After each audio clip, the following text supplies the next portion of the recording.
नमस्कार साथीहरू, MH academy च्यानलमा तपाईहरुलाई हार्दिक स्वागत छ। साथीहरू, आजको यो भिडियोमा हामी कस्ट एन्ड म्यानेजमेन्ट अकाउन्टिङमा तपाईहरुले पढ्नुपर्ने च्याप्टरहरू के हुन् भन्ने कुराको बारेमा चर्चा गर्नेछौँ। साथीहरू, तपाईलाई cost and management accounting paper 5 मा पर्छ। यो चाहिँ तपाईको 5औं दिन एक्जाम हुन्छ र यो 100 मार्क्सको एक्जाम हुन्छ यसको। त्यसपछि तपाईले पढ्नुपर्ने च्याप्टरहरू चाहिँ यति हुन् है, 13 वटा। त्यसमध्ये चाहिँ सबभन्दा पहिला मेटेरियल कस्टिङ छ। मेटेरियल कस्टिङमा चाहिँ हाम्रो मेटेरियलको चाहिँ त्यो भ्यालुएसन गर्ने हैन, स्टोर लेजरहरू बनाउने, मेटेरियलको चाहिँ इकोनोमिक अर्डर क्वान्टिटीहरू निकाल्ने, नम्बर अफ अर्डर्सहरू निकाल्ने, त्यो मेटेरियलको टोटल कस्टहरू निकाल्ने हैन, त्यस्ता कुराहरू चाहिँ हामी मेटेरियल कस्टमा पढ्छौँ। त्यस्तै सेकेन्ड च्याप्टरमा चाहिँ लेबर कस्टिङ रहेछ। लेबर कस्टिङमा चाहिँ हामीले लेबरलाई कति वेज दिनुपर्छ हैन, टाइमको रेटमा टाइम अनुसारले चाहिँ कति रेट दिनुपर्छ, पिस रेटको अनुसारले कति रेट दिनुपर्छ। त्यस्तै यदि कुनै हामीले इम्प्लोइजलाई बोनस दिन चाह्यो भने कुन मेथड युज गरेर बोनस दिने, त्यस्तै लेबर टर्नओभर रेटहरू पढ्ने है, लेबर कस्टहरू पढ्ने, त्यस्ता खालको चाहिँ कुराहरू हामी लेबर कस्टिङमा पढ्छौँ। त्यसपछि ओभरहेड कस्टिङ। यो ओभरहेड कस्टिङमा चाहिँ हामी ओभरहेडका एलोकेसनका बारेमा पढ्छौँ। ओभरहेडका एलोकेसन भनेको ओभरहेड भनेको जति पनि इन्डाइरेक्ट कस्ट हुन्छ नि हो, सबैको समअप गरेर जुन आउँछ त्यो चाहिँ हाम्रो ओभरहेड हो है। त्यो ओभरहेडलाई चाहिँ कसरी कस्ट युनिट र कस्ट सेन्टरमा चाहिँ एलोकेट गरिन्छ, त्यस्तै मेसिन आवर रेट कसरी क्याल्कुलेट गरिन्छ है, ओभर एब्जर्प्सन वा त अन्डर एब्जर्प्सन अफ ओभरहेड भयो भने त्यस्तालाई चाहिँ के ट्रिटमेन्ट गरिन्छ, त्यस्ता कुराहरू हामी ओभरहेड च्याप्टरमा पढ्छौँ। त्यसपछि इन्टेग्रेटेड र नन इन्टेग्रेटेड अकाउन्टिङ सिस्टम। यो च्याप्टरमा चाहिँ हामी अकाउन्टिङ सिस्टमका बारेमा पढ्छौँ। जस्तै एउटा हुन्छ कस्ट अकाउन्टिङ सिस्टम र एउटा हुन्छ फाइनेन्सियल अकाउन्टिङ सिस्टम हैन। यो दुईटै सिस्टममा चाहिँ आफ्नै तरिकाले रिकर्ड चाहिँ मेन्टेन भइरहेको हुन्छ है। सो त्यो रिकर्ड चाहिँ कसरी मेन्टेन गरिन्छ हैन, के त्यसको जनरलिटी के हुन्छ, यदि त्यो दुईटा कस्ट अकाउन्टिङ र फाइनेन्सियल अकाउन्टिङमा चाहिँ कहिलेकाहीँ प्रफिट यदि डिफ्रेन्ट आयो भने त्यो दुईलाई चाहिँ कसरी रिकन्साइल गर्ने, त्यस्तै रिकन्सिलिएसन स्टेटमेन्ट पनि हामी पढ्छौँ र एउटा मेमोरेन्डम रिकन्सिलिएसन अकाउन्ट कसरी बनाउने त्यो कुराहरू पनि हामी यो च्याप्टर 4 मा पढ्छौँ। ठिक छ। त्यसपछि हाम्रो आउँछ chapter 5 job and batch costing. यसमा त्यही हो, अब कुनै सामान चाहिँ हामी ब्याचमा प्रड्युस गर्छौँ हैन, त्यो ब्याच कस्टिङ भनेको टोटल ब्याचमा प्रड्युस गरेको हैन, ब्याचमा प्रड्युस गरेको टोटल ब्याचको चाहिँ कति कस्ट हो त, त्यस्ता कुराहरू चाहिँ हामी यहाँ निकाल्छौँ। इकोनोमिक ब्याच क्वान्टिटी कति हो, त्यस्ता कुराहरू चाहिँ हामी जब एन्ड ब्याच कस्टिङमा पढ्छौँ। त्यसपछि च्याप्टर 6 मा चाहिँ तपाईको कन्ट्र्याक्ट कस्टिङ। कन्ट्र्याक्ट कस्टिङ अब नामै काफी छ हैन। कन्ट्र्याक्ट कस्टिङ भनेको कन्ट्र्याक्टरले चाहिँ बनाउने अकाउन्ट हैन। यसमा चाहिँ हामीले प्रफिट कति बुक गर्ने हैन, रिजर्भमा चाहिँ कति प्रफिट ट्रान्सफर गर्ने, डब्लुआइपी हाम्रो कति छ, कतिसम्म काम कम्प्लिट भएको छ हैन, कति % प्रफिट चाहिँ हामीले बुक गर्न पाउने, त्यस्ता कुराहरू चाहिँ हामी कस्ट अकाउन्टिङमा पढ्छौँ। र यस्तै कन्ट्र्याक्ट कस्टिङमा चाहिँ हामीले एउटा अझै एउटा क्लज भन्ने छ, एस्केलेसन र डिस्केलेसन क्लज हो, त्यो पनि हामी कन्ट्र्याक्ट कस्टिङमै पढ्नेछौँ। त्यसपछि नम्बर 7 मा च्याप्टर छ हाम्रो प्रोसेस कस्टिङ। प्रोसेस कस्टिङ भनेको कुनै प्रोडक्ट चाहिँ हाम्रो के हुन्छ भन्दाखेरि धेरैवटा प्रोसेसलाई पार गरेपछि मात्रै त्यो चाहिँ फाइनल गुड्स बन्छ हैन। हो, त्यस्तो प्रोडक्टहरू जुन चाहिँ 2-3 वटा प्रोसेस लागेर अनि बल्ल फाइनल गुड्स बन्छन्, हो त्यस्तो प्रोडक्टलाई चाहिँ प्रोसेस कस्टिङ गरिन्छ हैन। एउटा प्रोसेसमा कसरी कस्टिङ गर्ने, सेकेन्ड प्रोसेसको लागि कसरी कस्टिङ गर्ने हैन, त्यस्ता कुराहरू चाहिँ हामी प्रोसेस कस्टिङमा पढ्नेछौँ। त्यसपछि नम्बर 7-8 मा चाहिँ तपाईको सर्भिस कस्टिङ। अब यो सर्भिस कस्टिङमा चाहिँ हामीले त्यो ट्रान्सपोर्टेसनहरूको लागि, हस्पिटलहरूको लागि, होटल्सहरूको लागि हैन, त्यस्तै के अरे त्यो कलेजेसहरूको लागि हैन, एजुकेसनल इन्स्टिट्युट्सहरूको लागि, त्यस्ता सबै कुराहरूको लागि चाहिँ हामी सर्भिस कस्टिङमा पढ्छौँ। ट्रान्सपोर्ट कस्टिङ भनेको जस्तै अब उनीहरूले कसरी फेयर डिसाइड गर्छन् हैन, फेयर डिसाइड गरेपछि कति प्रफिट राखेर तिनीहरूको चाहिँ फेयर कति राख्ने, सिम्पली फेयर कति राख्ने, होटलको रुम रेन्ट कति राख्ने, त्यस्ता कुराहरू चाहिँ हामी सर्भिस कस्टिङमा पढ्छौँ। त्यसपछि हाम्रो आउँछ नम्बर 9 मा स्ट्यान्डर्ड कस्टिङ।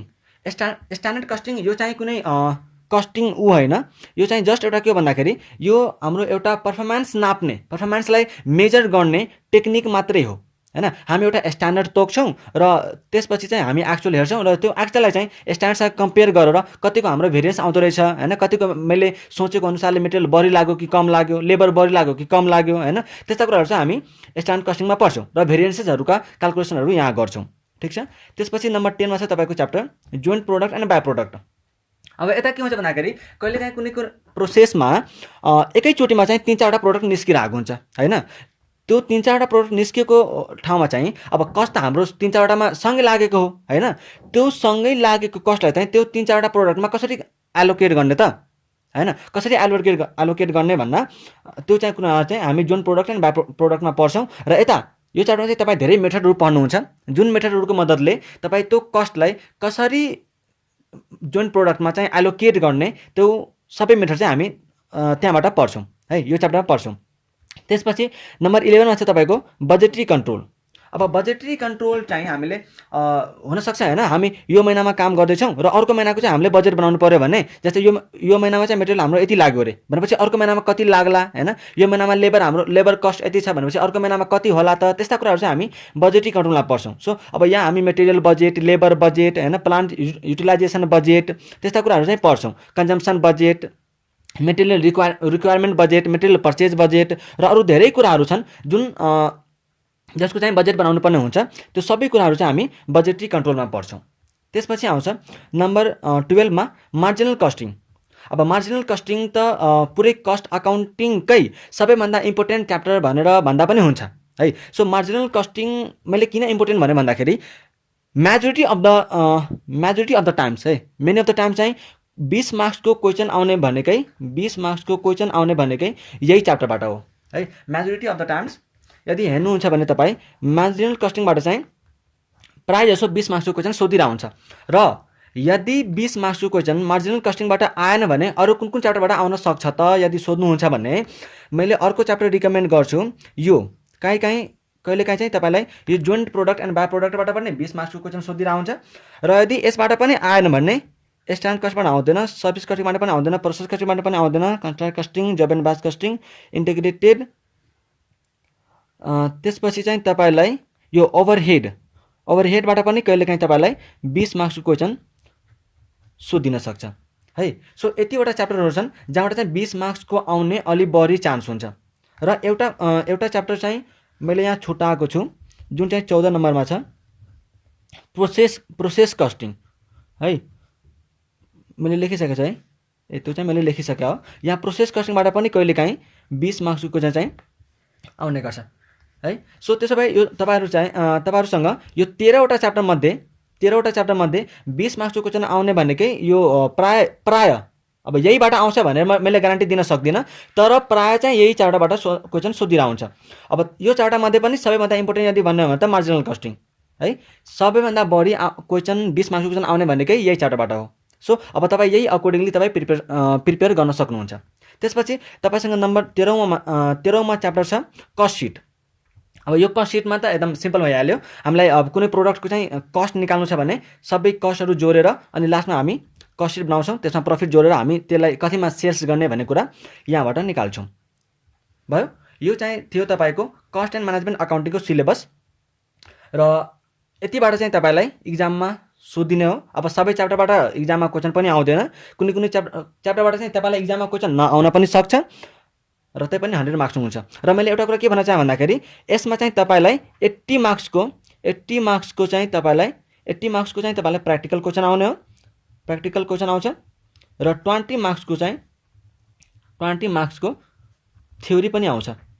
सो थ्योरी पनि इम्पोर्टेन्ट हो, एकैचोटि प्र्याक्टिकल मात्रै पढेर जानु भएन, थ्योरी पनि अलिअलि पढ्दै गर्नु होला।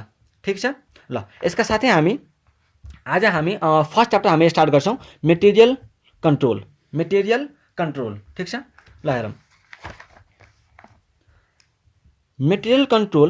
अब मेटेरियल कन्ट्रोल स्टार्ट गर्नुभन्दा पहिला मैले एउटा कुरा के भन्न चाहेँ भन्दा पहिला त हामीले बुझ्नुपर्छ कि यो चाहिँ मेटेरियल भनेको के हो। यो मेटेरियल भनेको चाहिँ के हो त? अब सिम्पली तपाईँहरू मेटेरियल भनेको के बुझ्नुहुन्छ? मेटेरियल भनेको कुनै पनि कमोडिटिज, जुन चाहिँ हामी मेटेरियल मिन्स कमोडिटिज वा त कम्पोनेन्ट जुन हामी गुड्स प्रड्युस गर्नलाई पठाउँछौँ। मेटेरियल भनेको कुनै पनि कमोडिटिज वा त कम्पोनेन्ट्स जसलाई चाहिँ हामी फाइनल गुड्स बनाउनका लागि युज गर्छौँ हैन। Material are the commodities that is used for the production of final goods. Okay, त्यसपछि अब यो मेटेरियल त हामीले बुझ्यौँ हैन, यो मेटेरियल हामीले बुझ्यौँ र यसमा हामीले धेरै कुराहरू पढ्नु छ। तर मैले चाहिँ सबैभन्दा पहिला तपाईँलाई मेटेरियल जुन हामीले रिसिभ गर्छौँ त्यसलाई चाहिँ भ्यालुएसन कसरी गर्ने त? अब मैले पढाउने भनेको यही हो अहिले है। आज हामी यही पढ्छौँ, valuation of material receipt valuation of material receipt. जस्तै मैले पहिला तपाईँलाई एउटा इक्जाम्पल दिन्छु अनि त्यसपछि मात्रै यसको फर्मेटहरू लेखाउँछु। पहिला एउटा इक्जाम्पल लिउँ। एउटा यो चाहिँ राम भन्ने मान्छे छ, यो चाहिँ राम भन्ने मान्छे छ है, र यो चाहिँ श्याम भन्ने मान्छे छ। अब यो चाहिँ राम भन्ने मान्छे हो, यो चाहिँ श्याम भन्ने मान्छे हो। अब यो जुन राम भन्ने मान्छे छ यो चाहिँ पोखरामा बस्छ अरे, यो चाहिँ पोखरामा बस्छ, र यो श्याम भन्ने मान्छे चाहिँ काठमाडौँमा बस्छ। ठिक छ। अब यो राम भन्ने मान्छेले चाहिँ श्याम भन्ने मान्छेबाट सामान किन्यो। सामान किन्दा अब एउटा त हामीले के लाग्नु भयो त, सामान किन्दा त हाम्रो एउटा खर्च लाग्छ, जुन चाहिँ हामी पर्चेज गर्छौँ त्यो त हाम्रो पर्चेज कस्ट लाग्ने भयो। फर्स्ट कस्ट त हाम्रो के लाग्छ त, पर्चेज कस्ट। पहिला त सामान किन्ने बेलामा हाम्रो एउटा के लाग्छ, पर्चेज कस्ट। मैले यहाँ के भन्दैछु भन्दाखेरि जस्तै मैले यहाँबाट रामले श्यामबाट सामान किन्यो है, सामान किन्दा उसले त सामान पठाउँछ हो, त्यो सामानलाई जस्तै सपोज मैले श्यामबाट सामान किने उसले चाहिँ ₹2000 को, अनि के मैले जुन 2000 को सामान किनेको छु मैले नि 2000 मै सेल गरिदिने हो त, मैले नि 2000 मै सेल गरिदिनु कि यसको एक्चुअल कस्ट 2000 नै हो त। मैले सामान पर्चेस कस्ट चाहिँ यसको 2000 रहेछ हैन, रामले चाहिँ श्यामबाट 2000 को सामान किन्यो भने कि यसको एक्चुअल कस्ट 2000 नै हो त, कि अरू कुनै कस्टहरू यसमा चाहिँ एड हुन्छ कि त अरू कुनै डिस्काउन्टहरू छ भने त्यो चाहिँ घटाउनु पर्छ, के कस्ता ट्रिटमेन्टहरू गर्नुपर्छ त यसलाई, त्यो कुरा चाहिँ हामी यहाँ गर्न गइरहेछौँ। जुन हामीले मेटेरियल रिसिभ गर्यौँ हो त्यसको चाहिँ भ्यालुएसन कसरी गर्ने त, त्यसको एक्चुअल कस्ट कति हो त्यो हाम्रो निकाल्नु पर्यो नि त हैन। र त्यो एक्चुअल कस्ट हाम्रो पत्ता लागिसकेपछि हामी मेटेरियलको पर युनिट कस्ट निकाल्न सक्छौँ, र यदि मेटेरियलको पर युनिट कस्ट निकाल्न सक्यो भने हामी त्यसमा प्रफिट एड गरेर सेलिङ प्राइस निकाल्न सक्छौँ हो। हामीले यहाँ पढ्न खोजेको चाहिँ त्यही हो। अब सपोज रामले सामान किन्यो भने उसले त केही न केही पर्चेस कस्ट लाग्छ, अब किन्दा त पर्चेस कस्ट हामीले दिनै पर्यो। त्यसपछि श्यामले अब सामान किन्दा सपोज रामले धेरै क्वान्टिटीमा किनेको छ अरे, सपोज मैले यहाँ 20,000 गरिदिएँ। अब 20,000 को सामान किन्यो भने त श्यामले पक्कै पनि केही न केही ट्रेड डिस्काउन्ट दिन्छ होला, ट्रेड डिस्काउन्ट दिन्छ कि त क्वान्टिटी डिस्काउन्ट दिन्छ हैन। त्यसलाई चाहिँ हामीले के गर्नु पर्ला त, यो 20,000 मा जोड्नुपर्छ कि घटाउनु पर्छ, के ट्रिटमेन्ट गर्नु पर्ला त, त्यो कुरा चाहिँ हामी यहाँ बुझ्छौँ। र त्यसपछि सपोज अब श्यामले सामान पठायो, सामान त हामीले किन्यौँ, उसले सामान पठाउने बेलामा लोडिङ चार्ज पनि केही गराइरहेछ, सामान पठाउने बेलामा केही लोडिङ चार्ज पनि गराइरहेछ।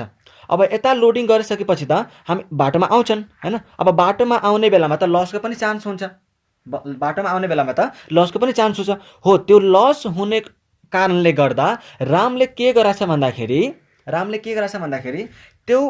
त्यसको चाहिँ ट्रान्जिट इन्सुरेन्स पनि लिएको रहेछ, त्यसको ट्रान्जिट इन्सुरेन्स पनि गराएको रहेछ।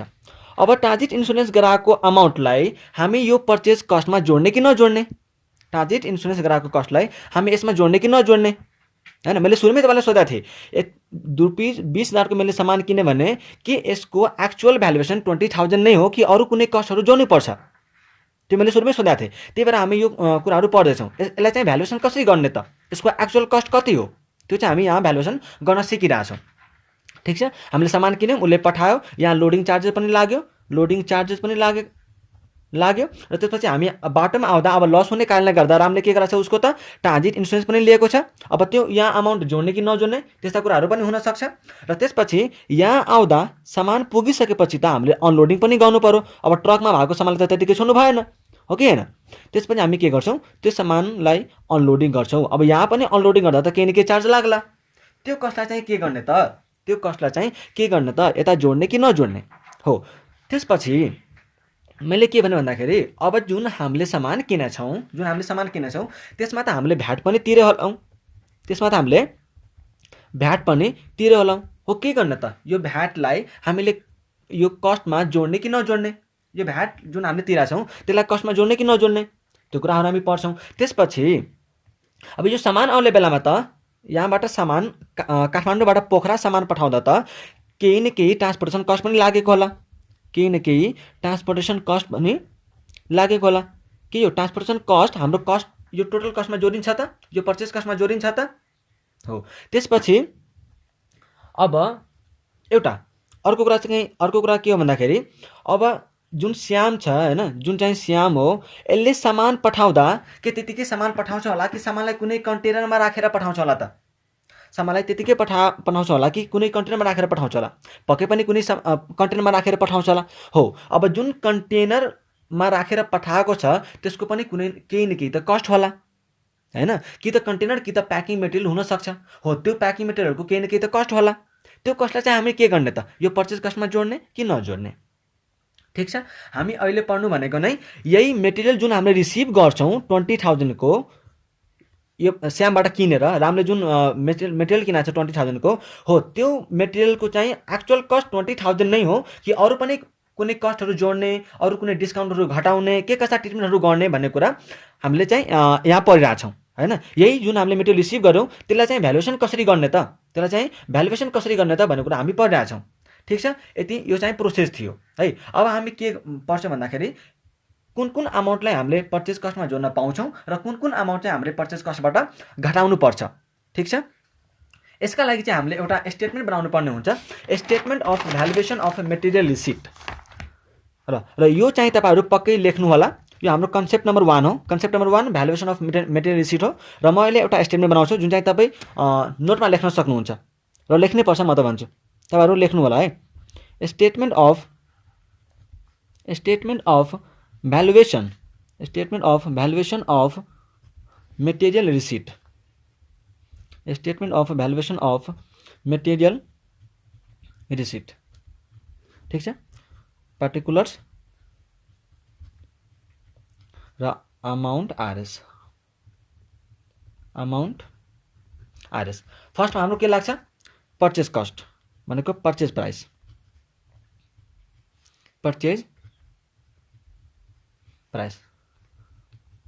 यसबाट हामीले के घटाउनु पर्छ त? यदि कुनै ट्रेड डिस्काउन्ट छ भने त्यो चाहिँ घटाउनु होला। र quantity discount, trade discount, quantity discount, त्यस्तै त्यो सामान किनेको सट्टामा तपाईँ यदि सरकारबाट कुनै सब्सिडी पाउनुहुन्छ भने, सपोज मैले एउटा 2 लाखको मेसिन किने र त्यो 2 लाखको मेसिन किन्नुको सट्टामा मलाई चाहिँ सरकारले 20,000 को सब्सिडी दियो। 20,000 को सब्सिडी दियो भने के मैले त्यो मेसिनको कस्ट 2 लाख नै मान्छु कि 20,000 चाहिँ मलाई त्योबाट घटाउनु पर्छ? किनकि यो जुन मलाई 20,000 रुपियाँ रिसिभ भएको हो त्यो के को लागि आएको हो त? मेसिन किनेर आएको हो नि त। यदि मैले मेसिन नकिने भए त त्यो आउँदैन थियो, हो कि हैन? त्यही भएर त्यो मेसिनको कस्टबाट जुन हामी सब्सिडी रिसिभ गर्छौँ सरकारबाट त्यो चाहिँ हामीले घटाउनु पर्छ। र त्यस्तै यदि कुनै ग्रान्ट हामीले रिसिभ गर्यो भने त्यो पनि हामीले घटाउनु पर्छ। ठिक छ, अब यहाँबाट यति घटिसकेपछि हामीसँग आउँछ नेट पर्चेज प्राइस।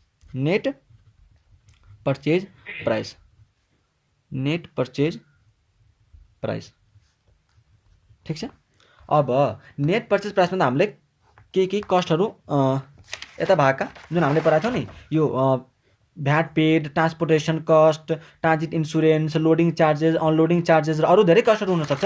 हो, त्यो कुन कस्टहरू जोड्ने त? त्यो चाहिँ हामी यहाँ लेख्दै जान्छौँ। एड के गर्ने भन्दाखेरि भ्याट र वा त कस्टम ड्युटी यदि तिरेछौँ भने कस्टम ड्युटी, भान्सारमा यदि कुनै पैसा तिरेछ भने हो त्यो पनि जोड्नुपर्छ। हामी तल नोट लेख्छौँ। हामी यसका कन्डिसन यिनीहरूमा चाहिँ कुनै कुनैमा एक्सेप्सनहरू पनि छ, त्यसका लागि चाहिँ हामी तल नोट लेख्छौँ। अहिले चाहिँ यही लेख्नु होला। त्यसपछि एड हामी के गर्छौँ? ट्रान्सपोर्टेसन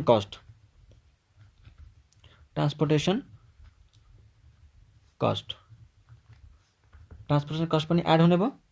त्यसपछि हामी अर्को के एड गर्छौँ? Loading and unloading charges.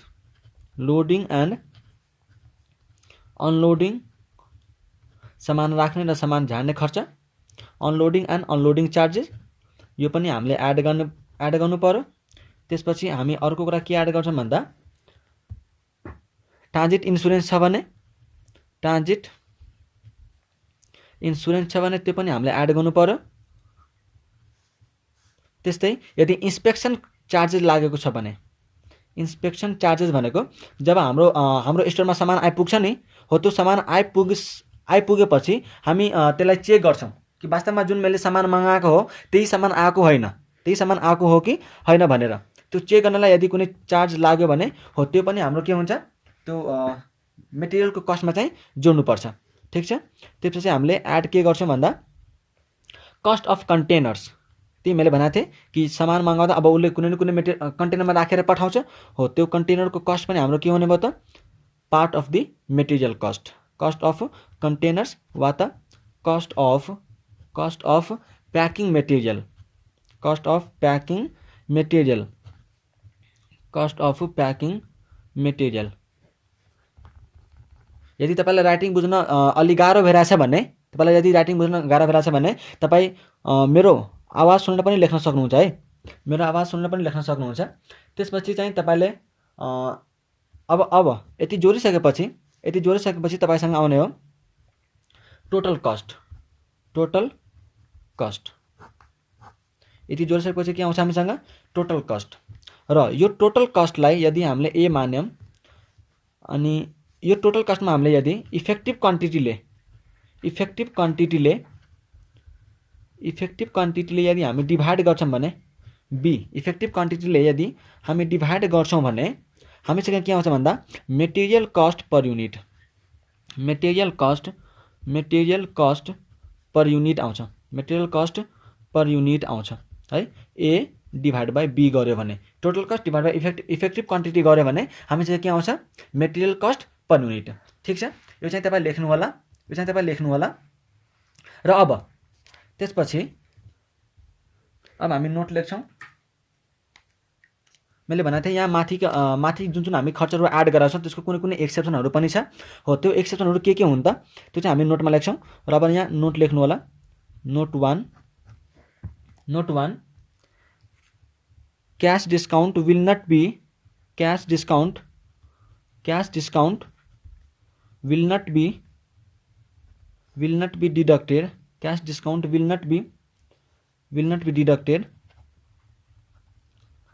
be deducted from the cost of purchase. From the cost of purchase. यो भयो एउटा। त्यसपछि नोट 2 मा लेख्नु होला। if VAT paid is refundable. यदि जुन हामीले भ्याट पे गरेका छौँ त्यो भ्याट यदि हामीलाई पछि यदि रिटर्न हुन्छ भने यदि हामीले जुन सरकारलाई भ्याट तिरेका छौँ हो त्यो भ्याट यदि हामीलाई फेरि पछि गएर रिटर्न हुन्छ भने त्यो चाहिँ हाम्रो कस्टको पार्ट हुँदैन है। It will not be if VAT paid is refundable it will not become the part of cost. It will not become the part of cost. ठिक छ। त्यसपछि नोट 3 लेख्नु होला। नोट 3 मा चाहिँ के लेख्नु होला भन्दाखेरि यहाँ जुन हामीले भनौँ नि इफेक्टिभ क्वान्टिटी डिभाइड गर्नुपर्छ भनेर भनौँ नि यहाँ इफेक्टिभ क्वान्टिटी भनेर हो। त्यो इफेक्टिभ क्वान्टिटी भनेर के हो त इफेक्टिभ क्वान्टिटी कसरी आउँछ effective quantity is equal to पर्चेज्ड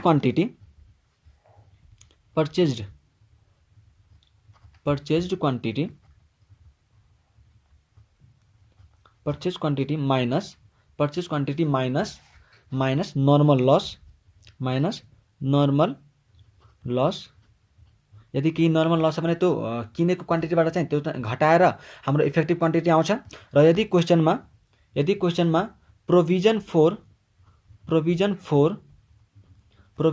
further deterioration further loss या त डिटेरियोरेसन भनेर केही प्रोभिजन दिएको छ भने हो त्यो पनि घटाउनु होला। इफेक्टिभ क्वान्टिटी भनेको पर्चेज क्वान्टिटी जुन हामीले क्वान्टिटी किनेका छौँ त्योबाट नर्मल लस कति हुन्छ त्यो चाहिँ घटाएर र त्यसबाट यदि क्वेसनमा कुनै प्रोभिजन दिएको छ कि अझै यति लस चाहिँ हुन सक्ने प्रोभिजन बनाउनु पर्छ यदि क्वेसनमा भनेको छ भने हो त्यो पनि डिडक्ट गर्नु होला। र यति डिडक्ट गरिसकेपछि हामीसँग आउँछ इफेक्टिभ क्वान्टिटी हो। यही इफेक्टिभ क्वान्टिटी हामीले चाहिँ यहाँ लिन्छौँ र टोटल कस्टमा इफेक्टिभ क्वान्टिटी डिभाइड गरिसकेपछि हामीसँग आउँछ मेटेरियल कस्ट पर युनिट। ठिक छ, मेटेरियल कस्ट पर युनिट। ठिक छ, र एउटा नोट अझै लेख्नु होला, एउटा नोट अझै लेख्नु होला। यो चाहिँ हाम्रो नोट नम्बर 4, यो चाहिँ लास्ट नोट हो। र यसमा हामी के लेख्छौँ भन्दा डिमरेज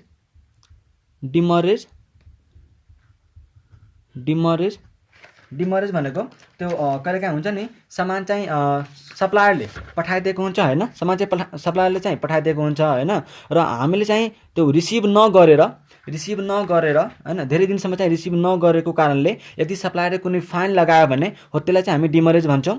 त्यस्तै डिमरेज, पेनाल्टी र फाइन्स छ भने हो त्यो चाहिँ fines will not become the part of cost. यदि हामीले भन्यो will not become the part of cost, यदि कुनै डिमरेज पेनाल्टी यदि हामीले तिरेको छौँ या त कुनै फाइन लागेको छ भने त्यो चाहिँ हामीले कस्टको पार्टमा चाहिँ जोड्नु भएन, त्यो चाहिँ हामीले कस्टको पार्टमा जोड्नु भएन। त्यसपछि यो क्यास डिस्काउन्ट हामीले के भन्यो, क्यास डिस्काउन्ट चाहिँ कस्ट अफ पर्चेजमा जोड्नुहुन्न। क्यास डिस्काउन्टलाई किन नजोडिएको भन्दाखेरि यसलाई चाहिँ इन्स्टिट्युटले के भन्छ, जुन हाम्रो आइकान छ नि हो त्यसले चाहिँ के भन्छ भन्दाखेरि यो क्यास डिस्काउन्ट भनेको फाइनेन्सियल चार्ज हो। यो क्यास डिस्काउन्ट भनेको फाइनेन्स चार्ज हो जसलाई चाहिँ हामी इन्ट्रेस्ट जस्तै ट्रिट गर्छौँ हो। यसलाई चाहिँ इन्ट्रेस्ट जस्तै ट्रिट गरेको कारणले गर्दा हामी यहाँ चाहिँ पर्चेस कस्टबाट त्यसलाई डिडक्ट गर्दैनौँ। ठिक छ, र हामीले यहाँ के भन्यो, if VAT paid is refundable, यदि हामीले जुन भ्याट तिरेको छौँ त्यो यदि हामीलाई फेरि पछि रिटर्न हुन्छ भने त्यो भ्याट चाहिँ हाम्रो यहाँ कस्टमा जोड्दैनौँ। त्यस्तै एउटा अझै कुरा के लेख्नु होला भन्दा note 5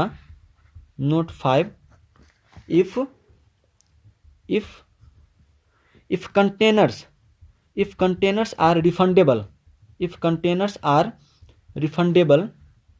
or returnable, if containers are returnable then it will not be added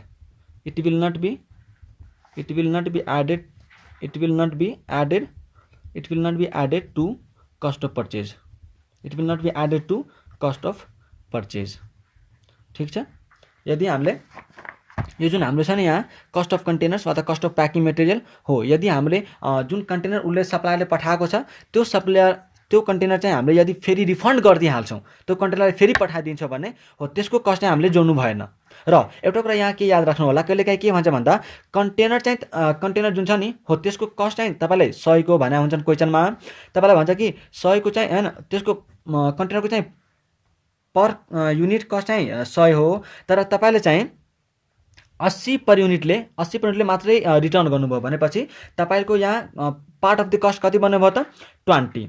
यो जुनको डिफ्रेन्स छ 20 हो, यतिलाई चाहिँ हामीले मात्रै एड गर्नुपर्छ, किनकि 100 को मगाउनु भएको थियो र 80 को चाहिँ तपाईँले रिफन्ड गरिदिनु भयो भने तपाईँको 20 को मात्रै कस्ट हुने भयो हो। यसरी पनि कहिलेकाहीँ क्वेसन सोधिन सक्छ। अब पुरैको पुरै रिफन्ड भएको छ भने त हाम्रो केही पार्ट कस्टमै आएन, र यदि कहिलेकाहीँ हामीले पुरै लिएर र केही अमाउन्ट यदि रिफन्ड गरिदिउँ, केही अमाउन्टको कन्टेनर यदि हामीले रिफन्ड गरिदियो भने हो त्यति चाहिँ हाम्रो जुन हामीले रिफन्ड गरिसकेका हुन्छौँ हो त्यो चाहिँ हाम्रो कस्टको पार्ट चाहिँ हुँदैन। ठिक छ, यो थियो हाम्रो statement of valuation of material receipt. ठिक छ, र आजको क्लासलाई हामी यही इन गरौँ। अर्को लेक्चरमा हामी यही मेटेरियल रिसिटबाट एउटा क्वेसन गर्छौँ, अनि त्यसपछि हामी मेटेरियल कस्टिङको चाहिँ अर्को कन्सेप्ट सुरु गर्नेछौँ। ठिक छ, आजलाई यति नै गरौँ। Thank you so much for watching this video. र यदि तपाईँलाई भिडियो मन पर्यो भने तपाईँ आफ्नो साथीभाइहरूलाई सेयर गर्नुहोला, र तपाईँ पनि च्यानललाई सब्सक्राइब गर्नुहोला। र यदि तपाईँलाई मनमा केही जिज्ञासा, कुनै क्वेसन सोध्नु छ भने, कुनै कमेन्ट गर्नु छ भने, या त केही सजेसन दिनु छ भने तपाईँ कमेन्टमा सोध्न सक्नुहुन्छ, कमेन्टमा लेख्न सक्नुहुन्छ। ठिक छ।